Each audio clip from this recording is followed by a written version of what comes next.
రాజమండ్రి పవన్ కళ్యాణ్ గారు పర్యటించడం జరిగిందండి. అధికారుల మీద చాలా సీరియస్ అయ్యారు పవన్ కళ్యాణ్ గారు. కొన్ని విషయాల మీద అధికారుల మీద చాలా సీరియస్ అయ్యారనమాట.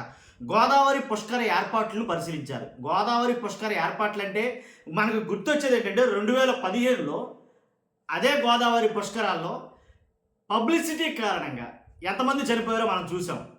అలాంటి తప్పిదం మాత్రం దయచేసి దండం పెట్టి అడుగుతున్న ప్రభుత్వాన్ని, ఈసారి మాత్రం అలాంటి పొరపాట్లు జరగకుండా పబ్లిసిటీ స్టంట్లు ఏంటి షూటింగ్ స్టంట్లు ఇలాంటి అంటే షూటింగ్లు కానీ అలాంటివి ఏమీ పెట్టకుండా గోదావరి పుష్కరాల్ని పుష్కరాలుగానే నిర్వహిస్తే బాగుంటుందేమో.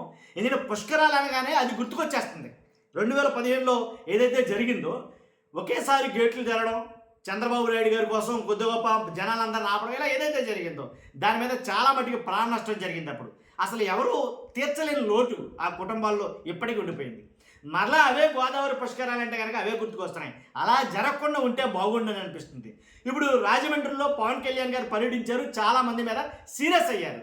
నాకు తెలిసిన విషయాలు కూడా మీకు తెలియకపోవడం చాలా ఆశ్చర్యంగా ఉందని అన్నారు. ఇదంతా వగభాగం అయితే కనుక ఇంకా జనసేనకి, టీడీపీకి, బీజేపీకి వీటిలో ఈ పార్టీల్లో ఒకదానికొకటి అంతర్గత విభేదాలు ఇంకేమైనా ఉన్నాయా అనేది మాట్లాడుకుంటున్నారు. మరి ముఖ్యంగా రాజమండ్రి ఎంపీ గారు ఎక్కడున్నారు? ఎక్కడ ఇంత పెద్ద సమీక్షా సమావేశం లాంటిది ఒక అధికారులతోటి ఒక సమావేశం నిర్వహిస్తే పుష్కర ఏర్పాట్ల మీద రాజమండ్రి ఎంపీ గారు కనపడలా. దాని మీద రకరకాలైనటువంటి మాటలు, ఊహాగానాలు అయితే వినిపిస్తున్నాయి. కావాలని ఎంపీ గారు రాలేదు. ఎందుకంటే కనుక ఎంపీ గారికి రాజమండ్రిలో అక్కడ ప్రాధాన్యత ఇవ్వట్లేదు. ఎవరంటే టూరిజం శాఖ మంత్రి కందులు దుర్గేష్ గారు అక్కడ ఎవరికి ప్రాధాన్యం ఇవ్వట్లేదు. అన్నీ తానై, ఎవరైతే కందులు దుర్గేష్ గారు ఉన్నారో అన్నీ తానై మొత్తం అంతా ఆయనే చూసుకుంటున్నాడు. అక్కడ ఎమ్మెల్యేకి కానీ ఎంపీకి కానీ ఎలాంటి అసలు ఏమీ చెప్పడం లేదు, చేయడం లేదు, మొత్తం తనే చేసుకుని వెళ్ళిపోతున్నారు అని అయితే కనుక వాళ్ళలో ఒక రకమైనటువంటి ఈ భావం అయితే కనుక ఉండిపోయింది. కాబట్టి ఎందుకంటే పవన్ కళ్యాణ్ గారే మాట్లాడుతూ సోము వీర్రాజు గారు ఎంతసేపు కేంద్రం నుంచి నిధులు తెమ్మనడమే కాదు, తెచ్చిన నిధుల్ని సజావుగా ఉపయోగించమనాలి. ఎందుకంటే ఏడాదిలో 7,000 కోట్ల రూపాయలు చిల్లరే ఖర్చు పెట్టేయడం అంటే మామూలు విషయం కాదు.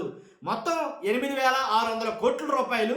మరి ఎలా అయితే కనుక దానికి డిపిఆర్లు రెడీ అయ్యారు కదా.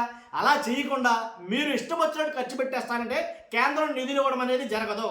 ప్రతిదానికి ప్రణాళికబద్ధం అనేది ఉండాలి అని పవన్ కళ్యాణ్ గారు చాలామంది మీద సీరియస్ అయ్యారు. పాచి పట్టేసిన నాచు రకమైన సిమెంట్లు వాడేస్తాం, వాడిన తర్వాత వాటిని అవి ఉంటాయో ఊడిపోతాయో తెలియదు, అవి పడిపోవటం జరుగుతాయి. కానీ ఎలాంటి వద్దు. కాబట్టి చాలా జాగ్రత్తగా అయితే కనుక మీరు చేయాలి అనేది కనుక కొన్ని సీరియస్ వ్యాఖ్యలు అయితే కనుక పవన్ కళ్యాణ్ గారు చేశారు. ఎందుకంటే అక్కడ జరుగుతున్న ఏర్పాట్లు చూస్తే నిజమే అనిపిస్తుంది అనమాట. ఎందుకని ఒక్కలే మెయింటైన్ చేయడం అదంతా కూడా, తర్వాత టైల్స్ కానించి అలాగే ఇంకా మిగిలిన ఏదైతే ఉన్నాయో వాటన్నిటి విషయంలో, ఘాట్లు ఏదైతే ఉన్నాయో వాటన్నిటి విషయంలోనూ కొద్ది గొప్ప అవకతవకలు జరుగుతుంది, అవినీతి జరుగుతుందనే మాటలు వినిపిస్తూనే ఉన్నాయి. కాబట్టి వాటన్నిటిని కట్టడి చేసే విధంగా పవన్ కళ్యాణ్ గారు సీరియస్ అయ్యారు అని అయితే మాట్లాడతారు. కాబట్టి ఎందుకంటే ఆ జరగబోయేది చాలా ఇంపార్టెంట్ అయినటువంటి ఒక సంఘం. కాబట్టి దానివల్ల గోదావరి పుష్కర ఏర్పాట్లు అంతే వైభవంగా జరగాలి అనేది మాట. నిజం చూస్తే కనుక పవన్ కళ్యాణ్ గారు అక్కడ నిలబడితే కింద గోదావరిలో పడవలు వేసుకుని చాలామంది అత్యుత్సాహం ప్రదర్శించారు. నేను చూసిన వీడియోలో చాలా అత్యుత్సాహం ఇలాంటివే ముప్పు తెచ్చి పెడతాయి. ఆయన అక్కడ ఉంటారో ఫోటోలు, ఆయన కూడా సెల్ఫీ తీసుకోవడం, ఇలా చాలా అయితే జరిగినాయి. కానీ జరగబోయే దాంట్లో అలాంటివి ఏమీ జరగకుండా చాలా జాగ్రత్తగా ఉండాలి. నాణ్యత కలిగినటువంటి సిమెంట్ వాడాలి పనులన్నింటిలో గల. కాబట్టి ఎంతైతే డబ్బు ఖర్చు పెడుతున్నారో 7,000 కోట్లు చిల్లరే. కాబట్టి 8,600 కోట్లకి ఏదైతే పనులు జరుగుతున్నాయో వాటన్నిటిని సజావుగా నిర్వహించాలి. కాబట్టి ఈ రాజకీయంగా ఉన్నాయి, ఖచ్చితంగా అక్కడ లోపాలైతే ఉన్నాయి. జనసేనకి, అదే టీడీపీ ఎమ్మెల్యేకి, ఎంపీకి ఇలాగా ఒకటి కాదు రెండు కాదు. ఎందుకంటే కందులు దుర్గేష్ గారు వాళ్ళ ఎవరినే దరిదాపులోకి రానివ్వకపోవడం, ఎంపీ అలాగే ఎమ్మెల్యే వర్సెస్ టూరిజం శాఖ మంత్రి అన్నట్టుగా ఉంది అక్కడ. అందుకనేమో పురంధరేశ్వరి గారు ఎక్కడా కనపడలేదు. అసలు ఇంకో విషయం చెప్పాలంటే పవన్ కళ్యాణ్ గారు రాజమండ్రిలో అడుగు పెట్టగానే ఏంటి టీడీపీ ఎమ్మెల్యే గారు అక్కడ ప్రెస్ మీట్ పెట్టడం జరిగింది. వాళ్ళ ప్రెస్ మీట్, వాళ్ళకి సంబంధించిన ఆ ప్రెస్ మీట్లో కందుల దుర్గేష్ గారి మీద సెటర్లు వేయడం అయితే జరిగింది.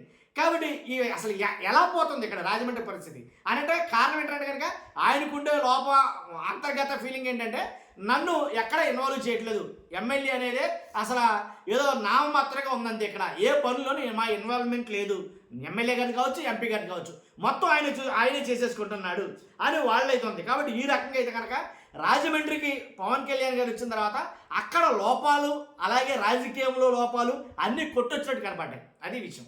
చూస్తున్నా మీరు అందరూ కూడా మీ అభిప్రాయం ఖచ్చితంగా కామెంట్ రూపంలో తెలియజేయండి. ఫస్ట్ అయితే లైక్ చేయండి. Thank you very much.